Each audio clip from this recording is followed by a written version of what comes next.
আসসালামু আলাইকুম। আজকে আমি আটা দিয়ে নরম তুলতুলে রসে ভরা গোলাপজামুন মিষ্টি তৈরি করে দেখাবো। ভাবতে অবাক লাগছে। আটা দিয়ে যে এত নরম তুলতুলে রসে ভরা গোলাপজামুন মিষ্টি তৈরি করা যায়, আমার এই ভিডিও না দেখলে বিশ্বাসই হবে না।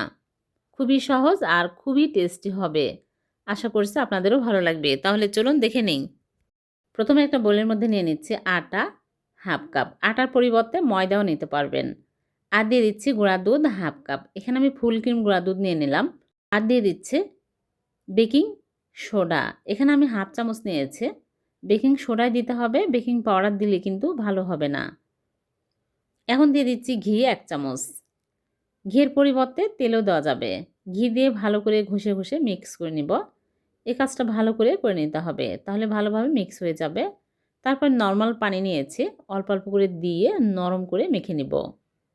এখানে 1/3 কাপেরও কম পানি লেগেছে, বেশি পানি লাগে না। এরকম নরম করে মেখে নিব। তারপরে হাতে তেল লাগিয়ে নিয়ে ভালো করে মথে নিচ্ছি। এখন আমি মিষ্টির শেপ দিয়ে নিব। এইরকম করে নিয়ে আমি ছোট ছোট করে গোল করে গোলাপ জামুনের শেপ দিয়ে নিচ্ছি। এই মিষ্টিগুলো যখন আমি ভেজে শিরার মধ্যে দিব, ফুলে ডবল হয়ে যাবে। ছোট ছোট করে বানিয়ে নিচ্ছি, আপনারা চাইলে বড় করেও বানাতে পারবেন। এইরকম করে মসৃণ করে সবগুলো মিষ্টি আমি বানিয়ে নিব। দেখুন অনেকগুলো হয়েছে। এখন আমি এই মিষ্টিগুলো তেলে ভেজে নেব। আগে থেকেই চুলায় প্যানে তেল দিয়ে তেল হালকা গরম করে নিয়েছি, মানে আঙ্গুল চোবানোর মতো গরম হলে মিষ্টিগুলো দিতে হবে। বেশি হাই হিটে তেল গরম করে মিষ্টি ছাড়বেন না, তাহলে মিষ্টিগুলো কিন্তু ভালোভাবে ফুলবে না। এখন আমি মিডিয়াম আঁচে উল্টিয়ে পাল্টে মিষ্টিগুলো ভেজে নেব। দেখুন মিষ্টিগুলো কিন্তু ফুলে বড় বড় হয়ে যাচ্ছে। অনবরত উল্টে পাল্টে দিতে হবে, তাহলে মিষ্টিগুলো সব সাইডে সুন্দর কালার আসবে। গোলাপ জামুনের কালার করে তুলে নিব। যখন এইরকম সুন্দর কালার হবে গোলাপ জামুনের, তখনই তুলে নিতে হবে। এখন আমি তুলে নিচ্ছি, অনেক সুন্দর কালার আসছে। সবগুলো মিষ্টি তুলে আমি এই মিষ্টিগুলো ঠান্ডা করে নিব। দেখুন মিষ্টিগুলো একটাও ভেঙেও যায়নি, ফেটেও যায়নি।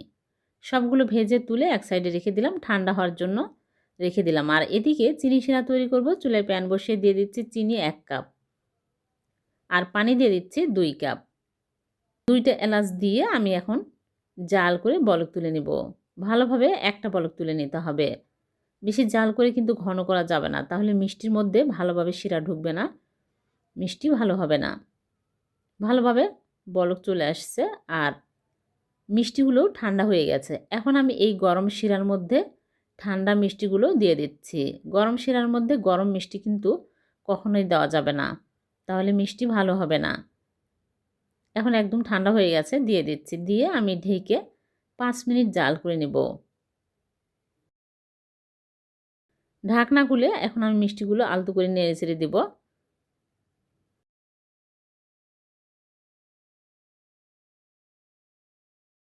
আবারও ঢেকে দিচ্ছি।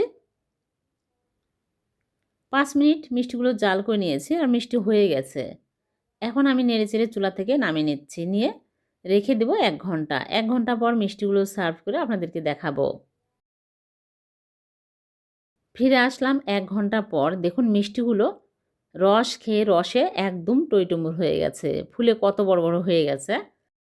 আটা দিয়ে যে এত মজার গোলাপজামুন মিষ্টি তৈরি করা যায়, আমার এই ভিডিও না দেখলে কেউ বিশ্বাসই করতে পারবেন না। হাফ কাপ গুঁড়া দুধ দিয়ে 1 কেজি গোলাপজামুন মিষ্টি আর একদম নরম তুলতুলে একটা মিষ্টি আমি কেটে দেখাচ্ছি কতটা মজার হয়েছে। এরকম মিষ্টি যদি বাড়িতেই তৈরি করা যায় আর দোকান থেকে কিনতে হবে না, বাড়িতেই খুব সহজেই খুব কম খরচে বানিয়ে খেতে পারবেন। ভিডিওটি ভালো লাগলে লাইক কমেন্ট শেয়ার করে দেবেন। আবার দেখা হবে এরকম নতুন কোনো রেসিপিতে। আল্লাহ হাফেজ।